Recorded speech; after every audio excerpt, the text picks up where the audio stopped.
नमस्कार, SBT news में आपका स्वागत है। पेश है 8 दिसंबर शुक्रवार दोपहर 3:15 बजे राजस्थान की 15 बड़ी खबरें। इस न्यूज बुलेटिन के प्रायोजक है विनी केक एंड मोर। तो सबसे पहले एक नजर डालते हैं आज के हेडलाइंस पर। अमित शाह पीएम मोदी के आवास पहुंचे, मुख्यमंत्री फेस का ऐलान कभी भी। जयपुर में पतंगबाजी करने वालों की मौज। लोन महंगे नहीं होंगे, आपकी ईएमआई भी नहीं बढ़ेगी। इंटर्नशिप की नहीं मिली अनुमति, रेजिडेंट विरोध पर उतरे। और छत्तीसगढ़ का सीएम फेस तय करने के लिए 3 ऑब्जर्वर तय। और अब खबरें विस्तार से। अमित शाह आज भी पीएम मोदी के आवास पहुंचे हैं। राजस्थान, मध्य प्रदेश, छत्तीसगढ़ में मुख्यमंत्री के नाम का ऐलान कभी भी हो सकता है। आपको बता दें कि राजस्थान में बीजेपी किसी मुख्यमंत्री पद के लिए चुनेगी, इस पर सस्पेंस बरकरार है। खबरें हैं कि पार्टी इस बार तीनों राज्यों में सीएम पद के लिए नए चेहरे लाने पर विचार कर रही है। ऐसे में राजस्थान में हलचल शुरू हो गई है। वसुंधरा राजे फिलहाल दिल्ली में हैं। कैलाश विजयवर्गीय ने दावा किया है कि राज्य के सीएम पद पर सस्पेंस रविवार को खत्म हो जाएगा। उन्होंने कहा है कि रविवार को मध्य प्रदेश में नई सरकार का शपथ ग्रहण समारोह होगा।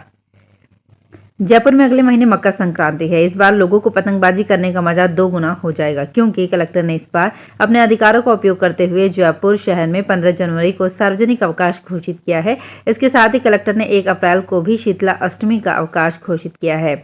खास बात यह है कि मकर संक्रांति जयपुर में अमूमन 14 जनवरी को मनाई जाती है, लेकिन तिथियों के अनुसार इस बार मकर संक्रांति 15 जनवरी को आ रही है, जिसके चलते लोगों को इस बार लगातार 2 दिन पतंगबाजी करने का मौका मिलेगा। 14 जनवरी को रविवार है, जबकि 15 जनवरी को सोमवार रहेगा। इस दिन लोग दान पुण्य कर सकेंगे।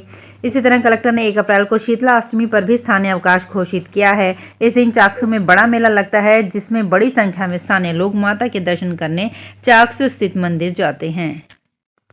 भारतीय रिजर्व बैंक ने लगातार 5वीं बार ब्याज दरों में बदलाव नहीं करने का फैसला लिया है। आरबीआई ने ब्याज दरों में 6.5% पर जस का तस रखा है। आखिरी बार उसने फरवरी 2023 में रेपो रेट बढ़ाकर 6.5% किया था। तब से इसमें कोई बदलाव नहीं हुआ है।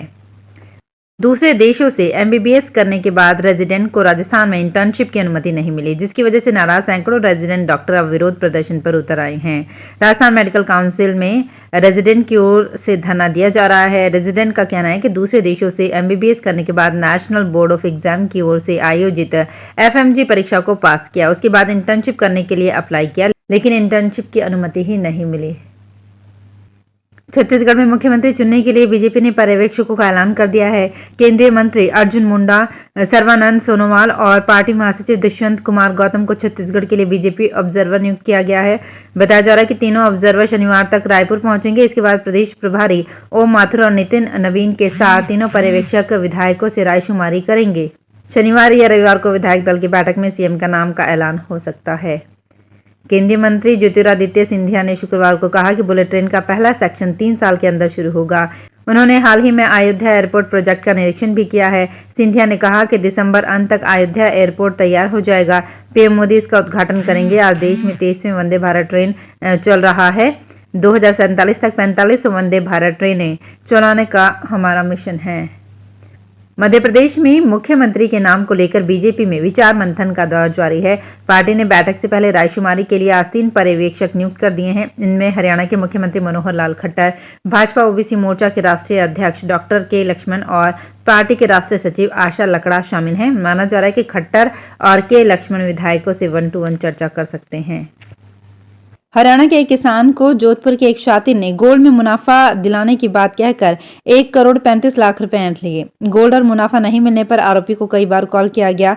आखिर में आरोपी ने जान से मारने की धमकी दी। पीड़ित ने अब मंडोर थाने में इस बाबत धोखाधड़ी में केस दर्ज करवाया है। हरियाणा के कैथल स्थित मानस सदर के करमवीर सिंह ने रिपोर्ट में बताया कि वो खेती-बाड़ी करता है। उसका एक मित्र के परिचित जोधपुर के अनवाड़ा बावड़ी का दीपक उर्फ मंगला राम से साल 2019 में मुलाकात हुई थी। तब दीपक ने कहा कि वो गोल्ड का व्यापार करता है और इन्वेस्ट करने पर बड़ा मुनाफा दिला सकता है। इस पर दीपक उससे कई बार संपर्क करता रहा। इस झांसे में आकर करमवीर सिंह ने 15 मार्च 2019 को दीपक को 5 किलो गोल्ड के लिए 1 करोड़ 35 लाख रुपए दिए थे। उसके बाद कई बार दीपक से कॉलिंग के माध्यम से संपर्क किया गया, मगर वो हर बार टालमटोल जवाब देता रहा। एथिक्स कमेटी के चेयरमैन और भाजपा सांसद विजय सोनकर ने महुआ मोइत्रा पर लगे कैश फॉर क्वेरी आरोप पर रिपोर्ट पेश की। संसद के शीतकालीन सत्र का आज 5वां दिन है। सदन की कार्रवाई सुबह 11 बजे शुरू हुई और 4 मिनट बाद ही लोकसभा को 12 बजे तक के लिए स्थगित कर दिया गया। कार्यवाही जब दोबारा शुरू हुई तो एथिक्स कमेटी के चेयरमैन और भाजपा सांसद विजय सोनकर ने महुआ मोइत्रा पर लगे कैश फॉर क्वेरी आरोप पर रिपोर्ट पेश की। उसके बाद सदन में हंगामा हुआ। महुआ सदन में मौजूद थी। उधर कांग्रेस लोकसभा चीफ व्हिप के सुरेश ने कहा कि अगर रिपोर्ट में महुआ मोइत्रा के सस्पेंशन की बात कही गई है तो हम इसका पुरजोर विरोध करेंगे। राजस्थान के अजमेर में आज से ठीक एक माह बाद ख्वाजा मोइनुद्दीन हसन चिश्ती के 812वें सालाना उर्स का झंडा चढ़ेगा। इस्लामिक कैलेंडर की 25 जमादिल यानी 8 अथवा 9 जनवरी 2024 को शाम रोशनी से पहले दरगाह के बुलंद दरवाजे पर झंडा चढ़ाने की परंपरागत रस्म पूरी की जाएगी। इसे भीलवाड़ा का गौरी परिवार निभाएगा। आधार नामांकन को लेकर एक बड़ा अपडेट आया है, जिसके अनुसार कुछ लोगों को घर बैठे नामांकन की सुविधा मिल सकेगी। आधार नामांकन करने वाली संस्था UIDAI ने पॉलिसी में बदलाव करते हुए ये नई सुविधा शुरू की है। घर बैठे आधार नामांकन के लिए आपको बस विभाग की मेल पर आवेदन करना होगा। सूचना एवं प्रौद्योगिकी विभाग की ओर से ऐसे दिव्यांग, वृद्धजन और बीमार व्यक्ति जो चल फिर नहीं सकते हैं, उनको आधार नामांकन की सुविधा घर बैठे उपलब्ध कराई जाएगी। इसके लिए आधार कार्ड बनाने वाली टीम मशीन लेकर घर आएगी और आधार कार्ड में नामांकन करेगी। कृषि उन्नति योजना के कृषि विस्तार पर उप मिशन आत्मा योजना के अंतर्गत वर्ष 2023-24 में राज्य, जिला तथा पंचायत समिति स्तर पर 5 विभिन्न कृषि उद्यमों के श्रेष्ठ कृषकों को पुरस्कृत किया जाएगा। उदयपुर में कृषि विभाग के उप निदेशक सुधीर कुमार वर्मा ने बताया कि योजना में पुरस्कृत करने के लिए कृषक के मनोनयन प्रस्ताव 31 दिसंबर तक आमंत्रित किए गए हैं। जयपुर शहर में ऐसे कई पेयजल उपभोक्ता हैं जिन्हें 8 माह बाद भी पानी का बिल थमाया जा रहा है। जलदाय विभाग की ओर से मई जून माह के बिल दिसंबर में दिए गए हैं। इससे उपभोक्ताओं को डर सता रहा है कि जलदाय विभाग पिछले महीनों के बकाया बिल एक साथ भेज देगा तो एकाएक जेब पर आर्थिक बोझ पड़ जाएगा। देरी से बिल जारी करने के मामले को लेकर कई बार पेयजल उपभोक्ता जलदाय विभाग के संबंधित JN AN से मिलकर अपनी समस्या से अवगत करवा चुके हैं। वहीं जलदाय विभाग के अधिकारियों का कहना है कि कोरोना के समय बिजली बिल जारी नहीं किए गए थे, इस वजह से पिछले बिल अभी जारी कर रहे हैं।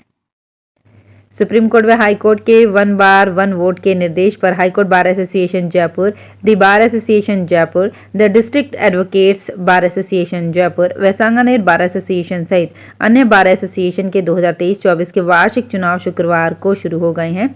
High court bar association Jaipur में 4660, द बार एसोसिएशन जयपुर में 5473, the district bar association Jaipur में 1412 और सांगानेर बार एसोसिएशन में 356 मतदाता मताधिकार का उपयोग कर रहे हैं। 3 दशक पूर्व अजमेर जिले में जलापूर्ति को लेकर भूमिगत बिछाई गई बीसलपुर अजमेर जलापूर्ति पाइपलाइन टूटने पर देर रात मरम्मत का कार्य किया गया। अनदेखी के बीच बीते 6 माह में 10 बार टूटी लाइनों से सैकड़ों गैलन पानी व्यर्थ बहाना पड़ा है। उल्लेखनीय है कि 3 दशक पहले अजमेर जिले में जलापूर्ति को लेकर बीसलपुर से अजमेर जिले के लिए 1500 mm की भूमिगत सीमेंट पाइपलाइन बिछाई गई थी।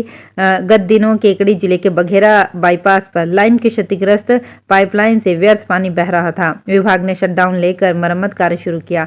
मौके पर पहुंची मेंटेनेंस टीम ने शटडाउन के बीच थड़ोली से पंपिंग बंद करवाई। विभागीय अधिकारियों का कहना है कि क्षतिग्रस्त लाइन के बीच अजमेर के लिए दूसरी स्टील पाइपलाइन होने से निरंतर जलापूर्ति रही, हालांकि आंशिक जलापूर्ति प्रभावित रही है।